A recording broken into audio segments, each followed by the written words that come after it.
Buenas tardes, mi nombre es Edgar David Rivera, soy integrante del grupo de trabajo número 2. El día de hoy estaremos exponiendo el tema Análisis y diseño de sistema orientado a objetos.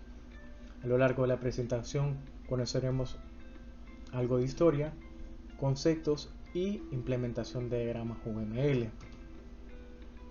El UML comenzó a gestarse en 1994, cuando Jim se unió a la compañía Rational Software Corporation, fundada por Gray Bausch, dos respetados investigadores en el área de desarrollo de notaciones para el análisis y diseño de sistemas orientados a objetos, cuya herramienta utilizada era ROSE. El objetivo de estos dos investigadores era unificar los métodos que habían desarrollado. El método Bausch, que describe un conjunto de objetos y su relación, que combinaban notaciones provenientes del modelado orientado a objetos, a datos, a componentes y a flujo de trabajo. En esa misma época, otro respetado investigador, Ivar Jackson, cuya metodología es más centrada o enfocada al usuario y uso de caso, se unió con Rational Software e incluyeron ideas suyas. En estas tres personas son conocidas como los tres amigos, construyendo lo que hoy en día conocemos como UML.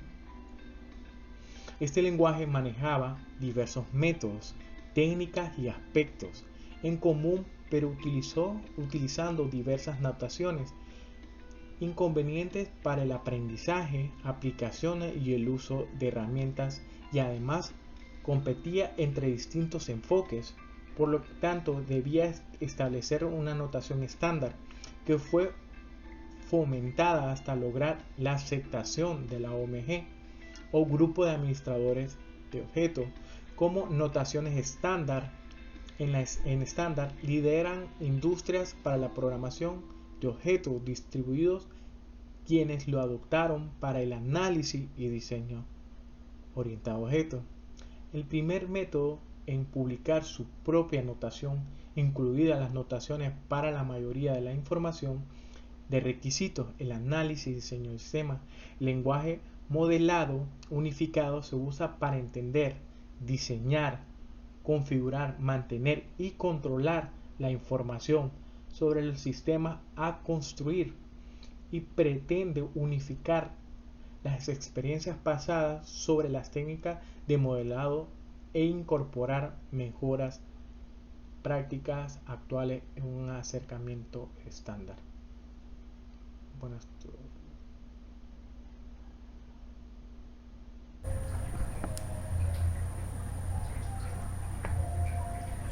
Buenas, mi nombre es Jason, represento el grupo número 2. Hoy les haré lo que son los objetos y clases. A continuación definiremos a detalle lo que es un objeto y una clase. Los objetos se pueden usar para describir o modelar el sistema que se está creando en términos que sean pertinentes para el dominio. Los objetos también permiten la descomposición de sistemas complejos en componentes comprensibles que permiten que se construya una pieza a la vez. Un ejemplo puede ser un nombre, una persona, una cosa, que de él difiere y se compone en diferentes habilidades, cualidades, aspectos o apariencias que ese objeto tenga. Entre ellos, de los conceptos orientados a objetos, tenemos los objetos. Representan una entidad y el componente básico. Un ejemplo, en el mundo real podemos ver lo que es un auto, un avión, un tractor. Se pueden representar también en un diagrama de qué es lo que está compuesto el objeto. La clase es el plano de un objeto. La abstracción, comportamiento de una entidad del mundo real. Encapsulación, mecanismo para enlazar los datos y ocultarlos del mundo exterior. La herencia, mecanismos para crear nuevas clases a partir de una existente. Poliformismo, define el mecanismo para salidas en diferentes formas. Una clase describe un conjunto de objetos o con propiedades compartidas, atributos similares y un comportamiento común que se encuentra en cada objeto de la clase. Los objetos son instancias de las clases. Los atributos de una clase representan los datos asociados a los objetos. instanciados por esa clase. Las operaciones o métodos representan las funciones o procesos propios de los objetos de una clase, caracterizando a dichos objetos.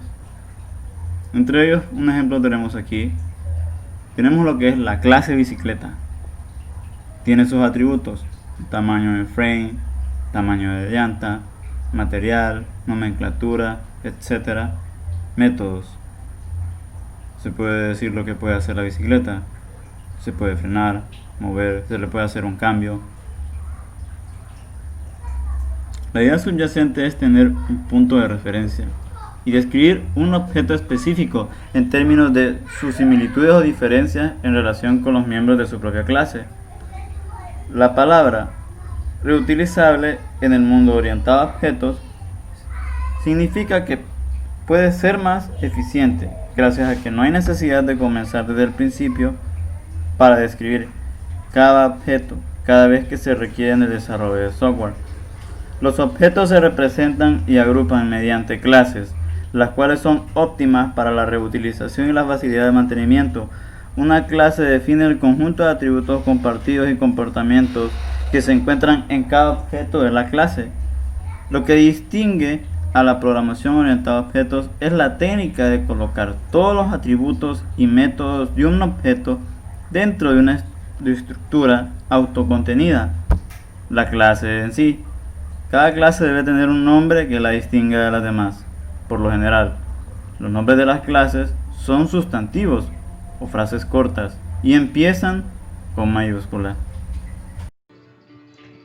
Buenas tardes, licenciada. Mi nombre es Alan Cruz, el grupo número 2, y le vengo a hablar sobre los conceptos del lenguaje unificado de modelado más conocido como el UML. Tenemos que el UML consiste en cosas, relaciones y diagramas.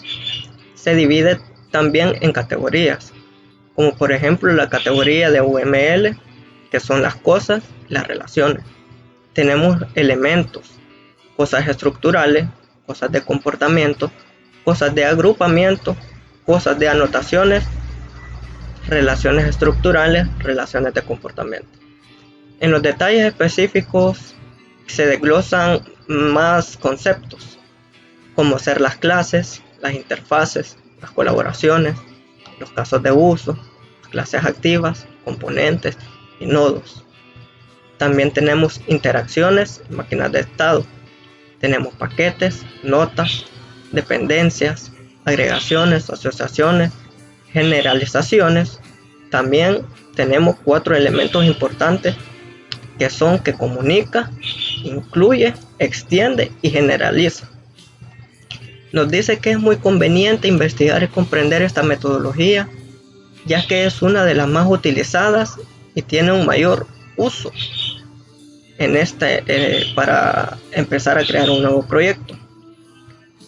El UML incluye diagramas que permiten a las personas visualizar la construcción de un sistema orientado a objetos, algo similar como cuando a una persona le entregan planos de una casa, puede ir observando cómo va su proyecto. Tenemos entre las cosas estructurales, que son las más comunes, las clases, las interfaces y casos de usos, también muchos otros modelos que podemos utilizar. Las relaciones son el pegamento que mantiene las cosas unidas entre sí.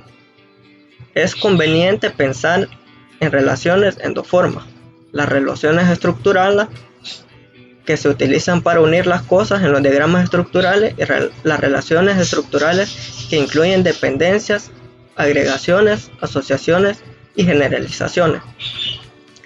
También dice que los 4 tipos básicos de relaciones que tenemos en nuestro sistema, en nuestro modelo, son que comunica con varias personas, incluye algo, que alguna idea, extiende, se puede extender a varios niveles y generaliza en muchas áreas.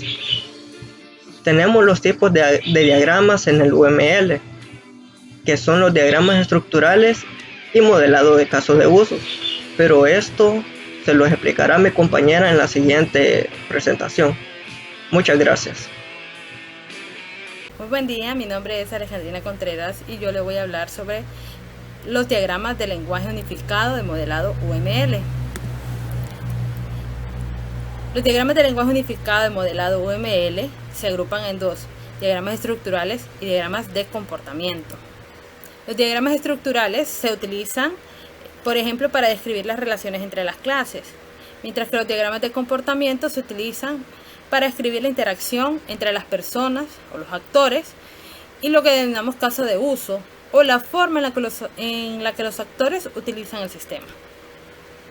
Dentro de los diagramas estructurales podemos encontrar diagramas de clases, de objetos, de componentes, de despliegue. Dentro de los diagramas de comportamiento podemos encontrar diagramas de casos, de secuencia, de comunicación, de estados y de actividad. Les voy a mostrar algunos de los diagramas UML más utilizados. El más utilizado es el diagrama de caso de uso que describe la forma en la que se utiliza el sistema. Este diagrama es bastante sencillo, muestra a los actores con un dibujito de una persona, los procesos dentro de un círculo y las flechas nos indican la relación o la relación que los actores tienen con el proceso. El diagrama de escenario de caso de uso también es muy utilizado, aunque técnicamente no es un diagrama, sino que es una extensión del diagrama de caso de uso.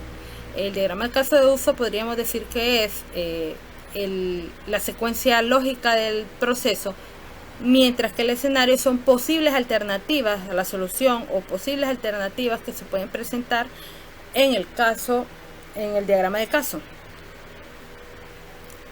El diagrama de actividad que ilustra el flujo de actividades en general. Este diagrama es bastante utilizado también. Muestra a los actores como regiones y el proceso se va desarrollando y se va colocando en cada región dependiendo de dónde va el proceso o qué actor está involucrado en el proceso. Entonces así se puede ver de forma más clara dónde cada actor interviene. El diagrama de secuencia que muestra la secuencia de las actividades y las relaciones entre las clases. También es un diagrama donde me muestra los posibles actores en una línea punteada y luego las flechas que van mostrando hacia dónde se dirige el proceso. Los diagramas de clases que muestran las clases y sus relaciones. Este diagrama de clases es lo que comúnmente conocemos como diagrama de entidad de relación. Muestra el título de la clase, dentro del recuadro los atributos y luego sus flechas que indican la relación entre las clases, que puede ser de uno a uno, de uno a muchos. Los diagramas de estado que muestra la transición de estado. Este diagrama solo va mostrando el cambio en el estado del proceso. Imagínense una orden de compra, puede comenzar como solicitado, luego cambiar a revisión, luego puede ser cancelado o puede ser autorizado, de ahí entregado y pagado. Entonces el diagrama de estados ese es su fin, mostrar los posibles estados del proceso. También tenemos en el capítulo 10, en la figura 10.5 de nuestro libro, podemos encontrar una vista general de los diagramas UML, de cómo entre ellos se relacionan o cómo a partir de un diagrama surgen otros. Por ejemplo, del diagrama de caso de uso podemos encontrar diagrama de actividades, podemos sacar un de escenarios, que también es bien común, diagrama de clases, que también seguramente vendrá del diagrama de casos, y así sucesivamente. Estos diagramas de unos salen otros y se interrelacionan entre sí. Muchísimas gracias. Nosotros hemos sido el grupo número 2. Esperamos haberles ayudado y apoyado en su proceso de estudio. Pasen buen día.